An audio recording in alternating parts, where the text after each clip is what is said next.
Okay, thanks for being here. We're starting a panel, Game Winners, Sellers Panel. Meet the top CEOs that have sold their companies. Again, we have Jim Perkins from the Quorum Group moderating this panel. Turn it over to Jim. Thanks, Michael. Thanks for attending. My name is Jim Perkins from Quorum Group. Many of you sat through the last half hour of the do's and don'ts of selling your company. We've got two entrepreneurs here that have been through the sale process. They're in the game business, and they've got a lot to share with you. First is Michael Poole, who's the CEO of Gloops, and they sold their company to Nexon last year. And I've got Andrew Paradise, who's the CEO of Skills, and he recently sold his company to Intuit. So what I'm going to do is I'm going to hand it over to them and just have a short introduction on who you are, what your background is, and what the deal was that you went through. And then I'll ask some questions, and we'll get some questions from the audience as well. So Michael, you want to start? Sure. So my name is Michael Poole. Nice to see a lot of familiar faces out there. I've been in the industry for about 25 years. That just suggests I'm old. Spent many years at Electronic Arts working on the console space, and came over to the mobile space about 5-6 years ago. I have been with Gloops International for about 18 months. We were acquired by Nexon back last September, and that deal went through because Nexon decided that they wanted to be a mobile player. They are a hugely successful online game company, and their goal was to extend their reach into the mobile space, thus the reason they acquired Gloops. Andrew? Hi, I'm Andrew Paradise. So I'm a relative newcomer to the gaming industry. My background in brief, started my career in private equity, leveraged buyouts, then worked in venture capital investing, left that to be a founder of a tech company, sold that company, founded again, sold that company to Intuit. So I've been through the mill a couple of times now. Okay, thanks, Andrew. What was the driving factor for Intuit to buy your company? So actually, the way the process kind of happened was we had a different company come in with an unsolicited bid for the company, and Intuit was a partner of ours with a pretty sizable minimum revenue contract. And as the process progressed, Intuit ended up becoming the leader in the process. So we ended up engaging a bank, and I can kind of go into a bit more of how Intuit ended up buying the company. But I would say the driving factor would be that we had technology that they were very interested in, hence the partnership and the licensing deal. And then as things progressed with the M&A process, I think they wanted to own that technology rather than partner with potentially a different company that might acquire us. So there was another company that came to the table. So you had almost a competitive situation there between Intuit and that other company. From the get-go, yeah. Yeah. Did that drive the price up? Yeah. Yeah, Good. it did. I mean, we ended up hiring a bank, and we had as many as 8 different parties involved throughout the process. Yeah, I would say competitive situations drive good outcomes. So. That's very cool. All right, Michael, what was the driving factor there? You mentioned that they wanted to be in that space.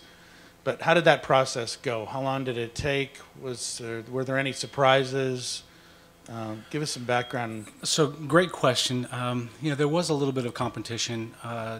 In Japan, there are basically 2 major gaming networks. One is run by GRI, the other by DNA, called Mobage. And we have a very long-standing relationship with the folks at Mobage, and are actually the #1 third-party publisher on that platform in Japan.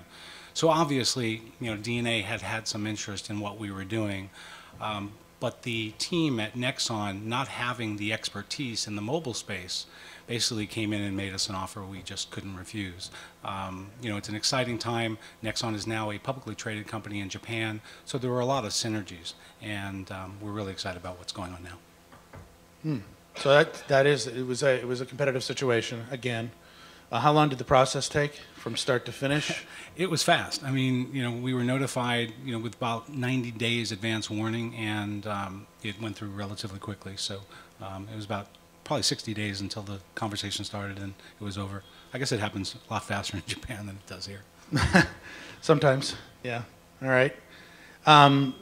Did you have professional advisors on at board, or did you manage the process yourself? So it's a little bit different. So I was running the U.S. operation, so I was sort of involved to the extent that was involved with the key management team at Nexon. But we had our lawyers and bankers and operations folks in Japan driving the deal with the Nexon's senior management. Okay. Okay. Andrew, did the deal ever die? Did it happen? Did things kind of fall apart, and you thought it was the end of that or process, or what happened? Not per se, but I would say that so basically the way this entire situation happened in my last company was we raised around $7.5 million round, and in total we ended up raising about $12.5 million for the company. And as we closed that round, about 2 months later, this unsolicited bid came through from a large tech acquirer, and basically that kind of caused a lot of churn around trying to decide what to do. And then when we actually decided we wanted to pursue and talk further, we of course talked to close partners like Intuit about what we were going to do. And so in total, the process took just about 10 months, door to door, from when we received that unsolicited bid to when we actually closed the deal. So there was a lot of momentum, Yeah. and things just didn't fall apart at any point in time. Yeah, we were growing the business, continuing to grow the business, Yeah. continuing to go. So Were you able to so you had a professional involved? You were continuing to run the business at the same time and continuing growing? I would say in general it's an incredibly distracting process. I guess my analogy would be, definitely I can't say enough about hiring bank to help you with the process. I wouldn't sell my house on my own, and that's a house. Yeah. Selling a business, I think, is a far more complex, far more meaningful financial transaction. So it's pretty crazy to me that some people try to sell their companies on their own. Yeah. Just because of the difficulty level, the amount of work. Also, there's quite a lot of data out there that suggests that having an independent advisor in the middle of your transaction will drive higher outcomes. So. Yeah. Yeah, it's tough negotiating with your future boss. It really is. And if you're planning on staying on board, and they're probably likely going to have you stay on board for at least 1 year to 2 years, it's tough doing that negotiation. It's good to have a third party involved to handle that, because you then don't strain the relationship as much. What surprises? What did you learn through the process, Michael? I mean, what surprised you, or what did you learn that you didn't know before? Well, I think, I've gone through the process a couple of times actually as, kind of an acquiring party, and having been acquired, the amount of work that needs to be done, the paperwork, dotting I's and crossing T's, kind of a ton of research by the acquiring party, to basically understand where the business's strengths are, where the weaknesses are. Obviously you're putting forth your best face to the potential acquirers, but at the end of the day, they're going to look very closely at the numbers, want to basically understand what your go-forward plan is, and what sorts of advantages you have versus other people in the sector that are going to be important to them going forward. So it's actually a full-time job in actually preparing to sell your company, and then in addition to having to run your company at the same time. Fortunately, in this situation, I was head down running the U.S. operation, building games, and a team, which actually was bringing value to the Gloop's acquisition price, because Nexon also wants to be a major player here in the U.S. and in Europe and North America. But, it's hard to basically have 2 full-time jobs at the same time. So that was a big lesson. Was Gloop's growing very rapidly, and did it continue to grow rapidly through that fast process? So, this company has had some extraordinary growth. 3 years ago, we were doing about $6 million. We're primarily an online advertising company in Japan. The relationship with DNA and the launch of their mobile game network allowed us to be one of the very first providers of social games in the Japanese marketplace. And from the day we launched our very first program to now the 24 that are actually live, I believe, we went from $6 million to north of $400 million in yearly revenue. So it happened really quickly, and we went from 6 people to north of 500. So, and if you add then the U.S. operations of another 40, 50 people, it was staggering in how quickly it happened. And, there have been a lot of struggles. I mean, to be quite candid, when you go from 6 to 500 people over the course of 3 years, obviously you're not, you're hiring quickly, and as a result, not the top talent is being hired all the time. So there's been a lot of turnover over the last year and a half, but we're actually slowing down the number of people we're hiring and in the amount of time that we're doing, and I feel like we're on more solid footing now, and Nexon has really been a big help in that.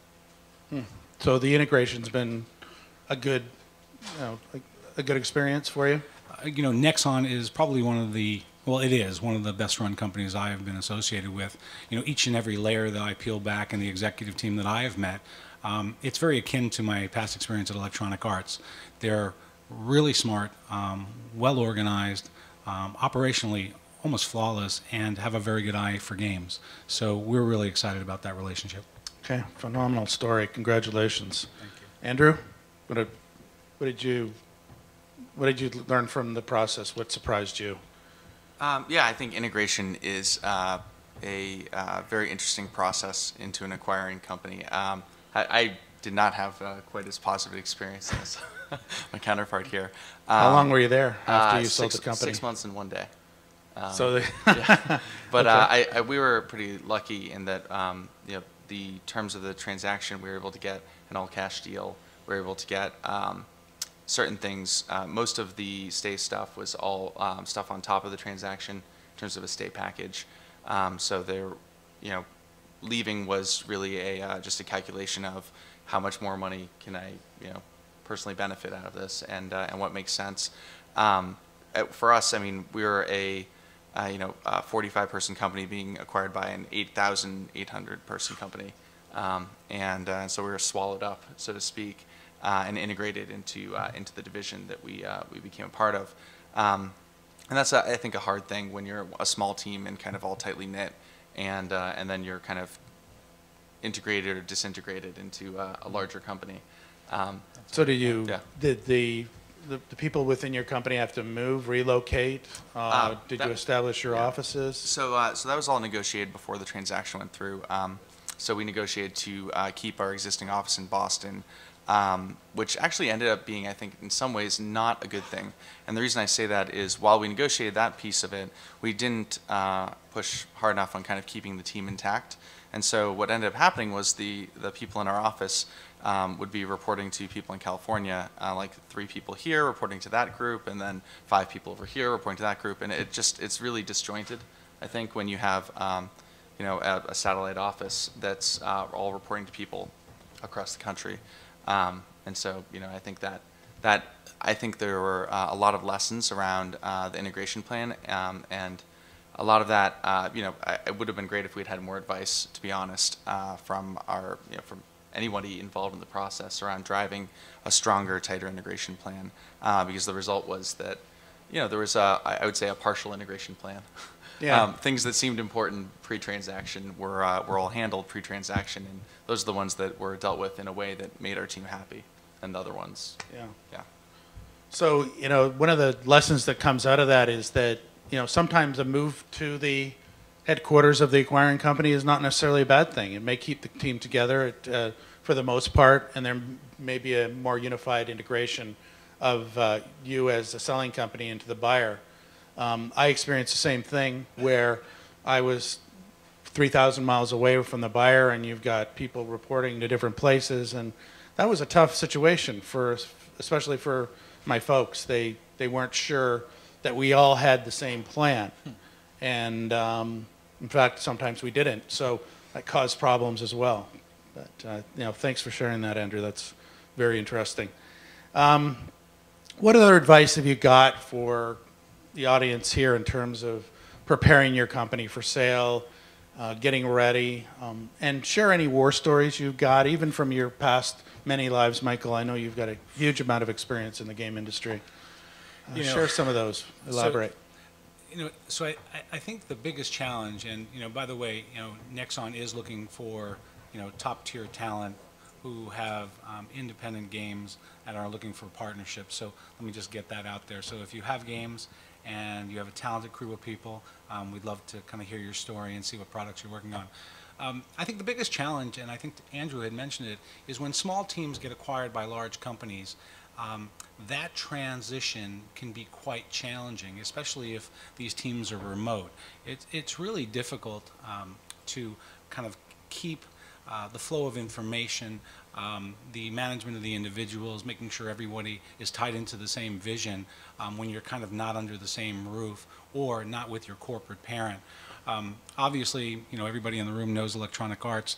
There's a history of great acquisitions that have worked out really well, and a number of them that were sort of catastrophic. And that was probably in large part because of the lack of preparation and understanding of the groups that we were acquiring.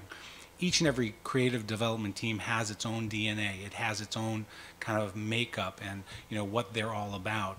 And I don't think we did a good enough job in a number of circumstances when we were acquiring teams to basically understand what was really important to them other than just making games, because we wouldn't be acquiring them unless they actually did a good job at that. But understanding what their long-term goals were, what was important to them. There were a number of occasions where we were trying to take teams from one part of the world and bring them to Northern California and make them part of, kind of the EA family. They just didn't want to move, and we didn't ask that question before we actually did the transaction. So, in some cases, you really need to ask the hard questions, dig deep, and make sure that everybody, from a philosophy standpoint, are on the same page.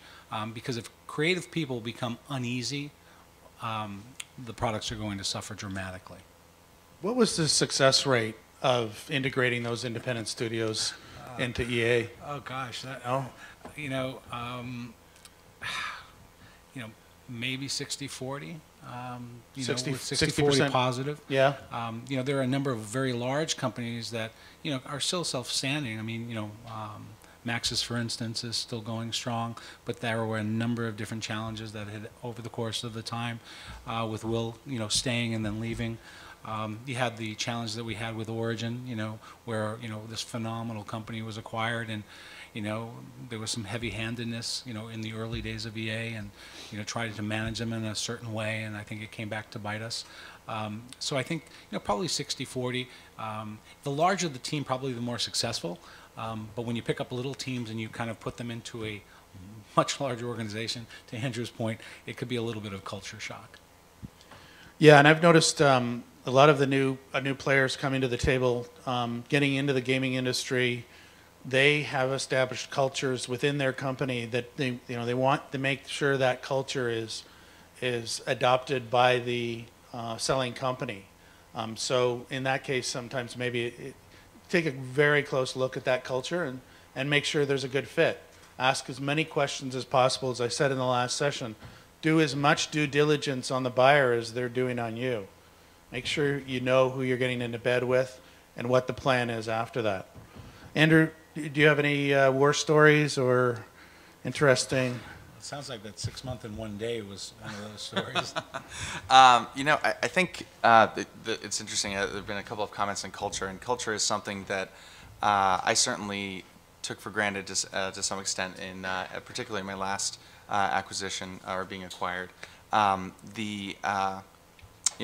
The culture that we built up as a startup, and the process for how we built product and for how we ran our company was pretty different from our acquirers. And this was evidenced by things like when post-acquisition, I remember the day they came in and changed our front lobby to put up like a big cultural statement about about core values. I just think that it's hard to put a statement like that on a wall and have the team out in across the country, and to have that kind of all mesh together nicely, yeah, and have that kind of be imbibed and accepted. And I mean, ideally with culture, you really want your team to not just kind of buy into it, but to really propagate it and believe in it at a level where they are the people creating the culture for all of your new hires. And I don't think our team really got there. I mean, I've caught up with quite a few of our people, and now we're a year and a bit in post-acquisition, and a lot of our people have left. Yeah. Actually, I think it's actually a majority now. And you sold in 2012? April 2012. 12, yeah, right. Yeah. Okay. So I think culture can be a huge factor in whether or not the acquisition is successful. And I think the other piece of it is, the kind of going back to a point that we're sort of dancing around, which is, in hindsight, I don't think I would want to be selling my company again unless it's 500 plus million. And the reason being I pick a number like that is I think when people pay a lot of money for something, they're a lot more careful about breaking it. Definitely. So you just want to make sure that it's a really meaningful number to your acquirer, and that number can be different depending on the size of the acquirer. Yeah. But I wish we had kind of put a plus 20% dent into their EBITDA for the year. Right. Because I think at that point they would take it pretty. You'd be just playing at a different level within the acquiring company. It's interesting. Another thing to take a look at. Thing to take a look at when you're talking to your potential acquirer. In some companies, especially the public companies, they're driven by quarterly numbers. So their only focus is making those quarterly numbers because they're public. Long-term objectives may not be their primary goal. Long-term commitment to your game, maybe it's just a fabulous free-to-play game online or on console or wherever. Make sure that if your vision is to have that long-term 10-year growth of your franchise, that the company is in line with that. It may be a public company that says, I just care about making a hit and my next quarterly number, and then there's a loss of interest. Right. And so make sure, again, do that due diligence on the buyer. Make sure that your goals are aligned. I think it's a very good point that Andrew made, is that if you're significant enough to that acquirer, they're going to pay attention. It's a big deal. And make sure you're in a position when you get acquired that you have some influence over what's going on within the corporation. Because if you're left out in the boonies and there's nobody asking your opinion, you can pretty much gauge what your worth is worth after the acquisition. Did you run into that, Michael? I think one of the things you have to keep in mind, especially, here we are at a mobile conference, and speaking about how different the industry is now versus it was, just say 2 or 3 years ago. One of the challenges you have with wanting and preparing your business to sale is to really understand who it is you're selling it to, and make sure you understand what their, kind of business objectives are on a go-forward basis. Because in our industry now, so, we acquire a console team to build a franchise for us. Well, that investment is going to be significant, and significant not just in development dollars and marketing dollars, but also the investment in inventory costs to basically build those games and then put them on the shelf. Whereas in today's business, mobile, you could have what you believe to be as a fantastic freemium game, but unless that game gains traction immediately, there's actually no risk for that distributor or publisher to pull back their support. So depending on what your business model is and where your areas of focus are and where you believe your talents lie, you need to make sure that those are aligned with the purchasing company. Because if they're not, more often than not, you're going to probably be dissatisfied with that long-term relationship. Anything to add, Andrew? I'm just thinking more and more about the transaction last year. One really positive thing for us was that we were infrastructure, and so we ended up becoming the infrastructure for a much larger company. And so from a seeing your product flourish standpoint, our product does 200 plus transactions a second right now, payment transactions per second as a payment network. So it's exciting from that perspective to see kind of the product go there and become that. On the other hand, when you think about the team and kind of the culture stuff, it's there's that other kind of bucket and other side of it. So I just think when going back to the shiny object syndrome, or kind of talking about like being really expensive to the acquirer. It's like there's basic human psychology at work, even in $100 million plus transactions. It's just like when you're buying that fancy watch or car or whatever. If it's near and dear to you, you'll pay a lot of attention. If it's just something that you're impulse buying, and and believe it or not, impulse buys do seem to happen even in corporate transactions. You're going to be sidelined, and then bad things may happen to your company. But I also think a lot of it depends on why you're selling. So if you're in a situation where you need to sell, it's a lot different, I think, than if you are in a situation where you're growing, continuing, and I think we're both probably on the lucky side of growing businesses that we're still growing and moving along, and so I think you can be a lot pickier about how the transaction plays out. I think one last thing on kind of the war story topic would just be that for me at least, I didn't realize where the point of no return was. And what I mean by that, I always thought the point of no return on the deal would be the day I'm either going to sign or not sign the document. Like, oh, we're going to get to this like great signing, and I'm going to sign over the company. And that really is not the point of no return. So don't fool yourself into that. That was quite a learning. The point of no return was actually quite a bit before that, and that what I experienced was that. And I guess my point on that is, when you kind of need to get a good feel for where the point of no return is, and it's probably quite a bit before that moment. And the reason you need to kind of understand where that point is whatever kind of deal you have from there, it can actually change pretty dramatically. I mean, I've talked to a number of other people who have sold their businesses. We all like to get together and commiserate about how lucky, unlucky we are in the sense that I think if you build a business that you love, and that you're really proud of, it can be very painful even if you get a lot of money to watch it change in ways that you don't like. So that I guess that piece of it would be that the other people I've spoken with, and myself included to some extent, exactly how we would be integrated and how that the kind of unified company would work changed a bit between the point of no return and when we actually sold the company. And there's not much I could do about it, to be honest. You kind of just have to move forward, and that's certainly how I felt at the time. At the day of signing wasn't like I don't have to sign this moment. Yeah, been there. Yeah, yeah, definitely. You're there. Yeah, you're there. You're there. You're signing it. You're already signed. I remember my partner phoning me up the day I was signing the deal in New York, and he said, you don't have to do that. I said, yes, we do. There's just no way. You're at that point. You've done a lot of work, and your employees, your investors, everything is happened. So they're all ready to. It's kind of a silly question, but still, the option was there. So you brought up growth, and one of the most important things that, in terms of valuation, is the growth of your company, or anticipating the growth of your company, at least somewhat. With some sort of knowledge. The best valuations come from growth. If you're growing or you're releasing many new products in the fall, you should be preparing for people to be interested in buying you. They're not interested in buying you if you're slowing down or your business is decreasing. They want to buy when you're growing.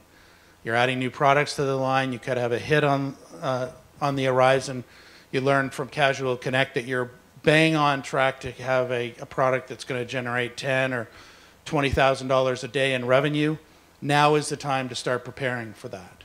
Now is the time to put the pieces in place because you're going to have people approaching you. So I think both of you were in the situation where you were growing rapidly and doing well. But during the process, you made me think of something else. You said that a lot of the terms changed. How much did the value go up from the point at which you got your first offer, Andrew? More than double. More than double. Yeah, more than double. And so we had, there's a large valuation increase. But I wasn't actually talking about the hard number. I think that could cause, investors in particular to say, don't sign that. Yeah. Which, obviously if your board changes their mind, that can be a way to derail the deal. I meant more like, like when we were actually laying out the integration plan of, our VP of engineering is going to become this person in the org, and I'm going to become that person in the org, and exactly how that all played out. A lot of it was happening. It tends to be like a late stage step where you're kind of trying to figure out the integration. Integration plan tends to be like after you've worked out deal terms, you're kind of moving towards closing, at least for us. I don't know if, in your experience, if the integration plans are happening earlier, but it seems quite premature if you don't know who's actually going to do the deal to work out an integration plan. Yeah. So you're putting together this integration plan, but you've already agreed on price, you've already agreed on maybe a closing date, and so that's again something where it can really affect how well that acquisition is going to work and how your company is going to deal with it.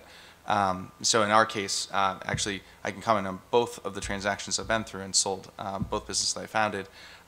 The role I was going to, in particular, have changed during that last month. So I guess I should be a little smarter at this point, but I didn't see it coming the second time. Yeah, I had the same experience. Michael? Well, the funny thing is that a lot of the hard discussions don't happen until post-acquisition, and you really have to ask yourself some of the hard questions. What is it I want to happen or occur post-acquisition, and what will I be happy or comfortable with, and how will it affect the team, whether it's a small team of people or a team that's grown to the size of Gloops, 500 or so. So I think everybody's sort of on their best behavior, and it's good to have that person in the middle that can actually play both sides and kind of disconnect from the process. But at the end of the day, I think most transactions don't ask those really hard questions. So once that transaction happens, then things that you should have had a discussion about and didn't actually wind up being surprises to you. And that's the worst thing in business. The one thing I just don't like have happen is a surprise, something kind of completely out of the norm that I didn't expect or didn't see, and it's a byproduct of not having asked the hard questions during that process. All right, yeah, some very valuable information there, Michael. Thank you. Anything else to add before we open it up to the audience for questions? No? All right, we'll take some questions. We've got a few minutes for questions, and then we'll be switching over to the buyers panel. I'd appreciate if you use the mic here when you ask those. Questions? Comments? Yes.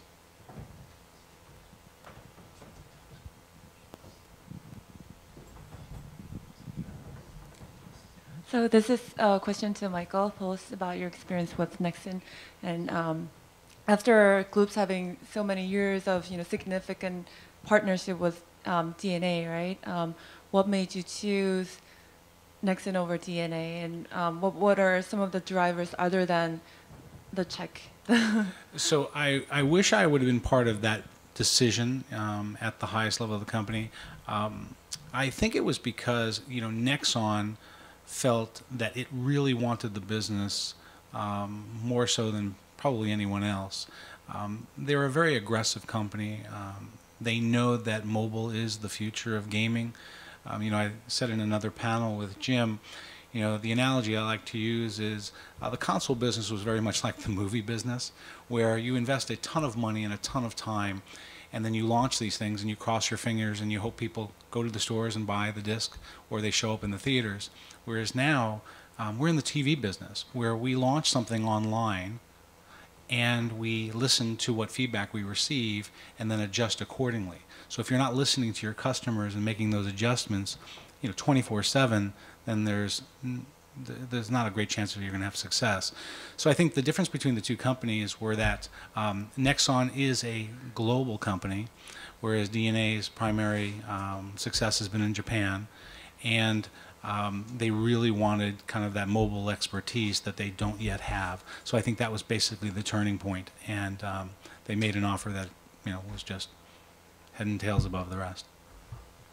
Yeah, the change in the industry is amazing, and that movie television analogy, think about that all the time. Think about that all the time, and think about the buyers. If they don't have that philosophy, and it's just a quarterly drive on numbers, you could be partnering with the wrong company. Yep.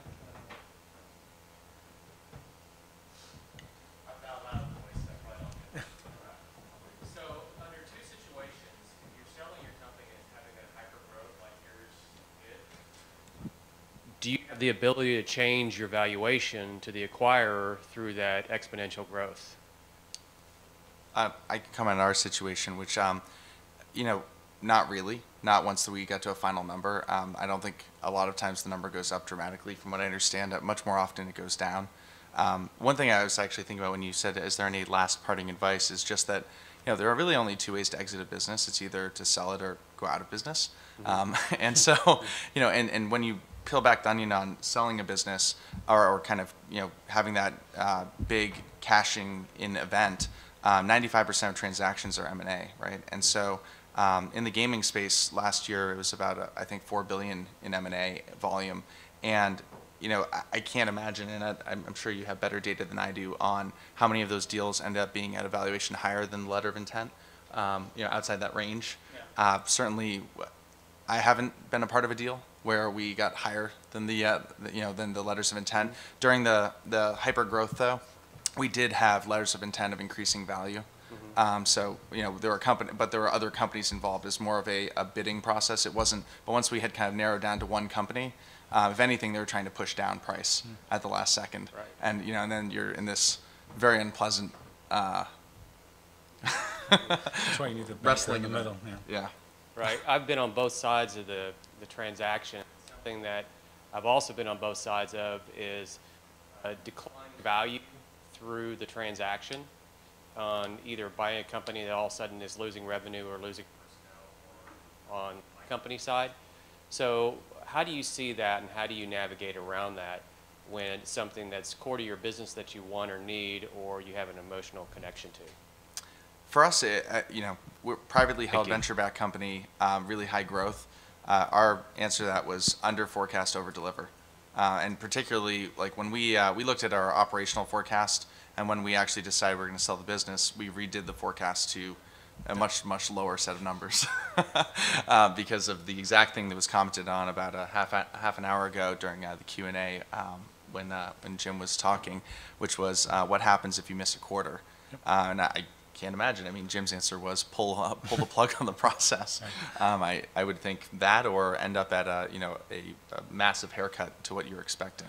Well, it also speaks during the discussion earlier about moving this process as quickly as you possibly can, and setting kind of objectives that can be hit and adjust before you get into that process. Because obviously, the longer your transaction takes, the more opportunities there are to miss. And unfortunately, there are just we revisit our budgeting process and our targets on a quarterly basis because the industry changed so dramatically. As we've seen, the Android devices are kind of skyrocketing, yet we haven't seen the level of transactions taking place in games yet, but I believe it's coming. So what you want to do is move that transaction through as quickly as you possibly can.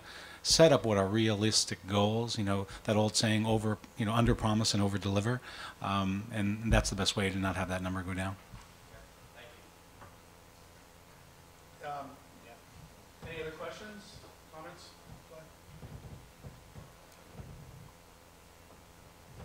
This is to, I believe, Andrew.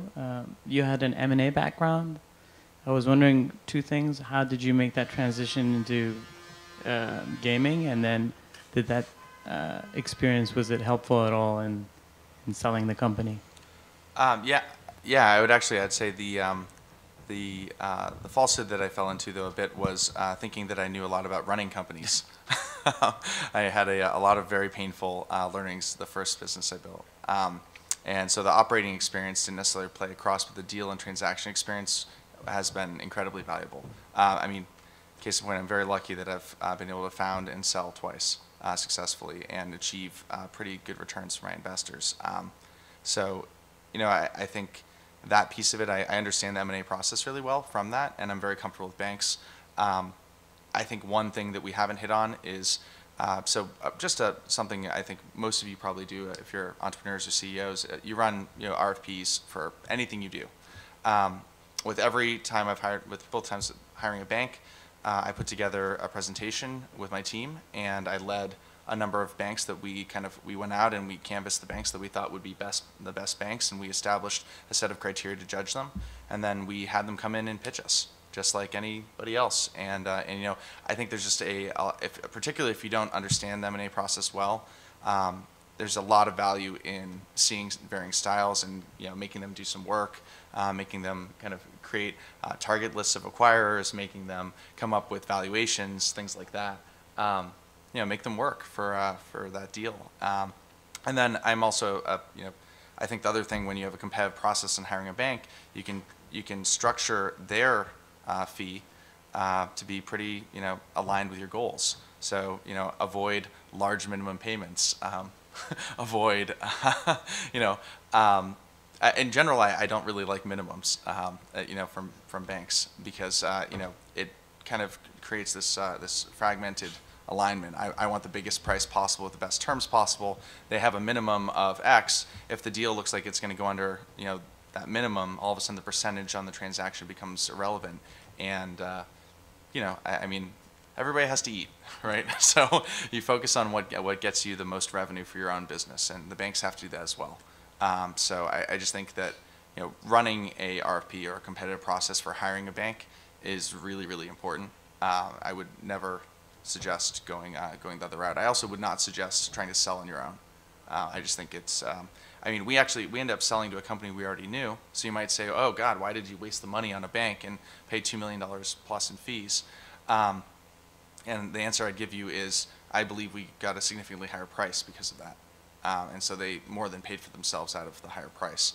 And both price and terms, getting, in our case, I think you guys also did an all-cash deal. All-cash deals are, it's much more certain. That's so, hope that's helpful. Yeah, that's great advice, Andrew. Definitely you want to be dealing with people who understand your industry. You want to be dealing with people that have international scope. And you need them to be incented when you sell. When you get paid, they get paid. That's very important. Very, very important. There's got to be incentive on both sides. One last one I'd add to that is just right-sizing the bank. So, if you hire, Deutsche Bank or Goldman Sachs, you better be selling for 150 or 200 million or more. Otherwise, you're a tiny deal to them. So you want to understand what is the average size of deal that bank does, and kind of try and figure out what you think your business is really worth before you enter the process. Because if you end up becoming a $50 million transaction for Goldman Sachs, you're in big trouble from an attention standpoint. The problem with a firm like, big firms like that is that they have huge teams, and they can assign their most junior analyst who's never sold a company before to being the only person working on your project, all the way through to smaller banks where you could be a very large transaction for them and be a really meaningful partner. I would also just say my experience personally has been both times being acquired by a company that we already knew and we're already working with. So I just don't know if and I've had the pitch every time from a bank that they're going to bring in buyers that I've never met with who are going to offer me this fantastic number. I haven't had it happen yet. I keep chasing after that pot of gold at the end of the rainbow, but I don't know. Those leprechauns are tricky, right? So I just think that there is no magical thing, and there's a lot of promising, just like any salesperson would do to you when they're trying to win your business. I would, in general, say that you're going to be acquired by a partner you probably already know. Yeah, I don't know of people who haven't had that experience. And so one thing we didn't hit on, which would be one more piece of advice, is if you're trying to be acquired and trying to exit that way, start working with the companies that you think are a logical acquisition target, where you're a logical fit into their business. And that might be you're competitive and better at whatever they do, or that might be you're the missing piece of content. They don't have a mobile strategy and you're a mobile game company. That's right. There's a lot of different ways to look at how you can fit into different companies' strategic landscapes. But I just think it's a really important part of planning. If you have venture investors and need to have an exit in a certain number of years, or if I don't know, other reasons that you may want to sell. I think it's something that, in both cases, for me, was a multi-year process where we really started with business development and working with companies, and then eventually leading to acquisitions. Yeah, that's good advice. Andrew said a number of key things there. One is don't hire anybody junior to work with. You need to work with people that have sold their own companies and sold other people's companies. Have that experience, that very serious experience. Many times those banks will put junior people on and teach them the business at your expense. Don't let that happen. The other thing is there are many buyers out there, a lot of buyers out there that you may not know, many of them that you may know, but a lot of buyers don't advertise what their strategy is going to be in the next 2 years. When you start talking to them, you'll find out that strategy. So even going through that M&A process, you'll learn a lot about potential partners, increased business, the industry, that you may not get if you're not going through that process. So that can be very, very valuable to you in going through that process. So those are a couple of things to keep in mind in that. Any other questions? I want to cover everything before we wrap up? All right. Good. Thank you. Thank you very much, everybody. Thank you, Thank Michael. you. You did the third one.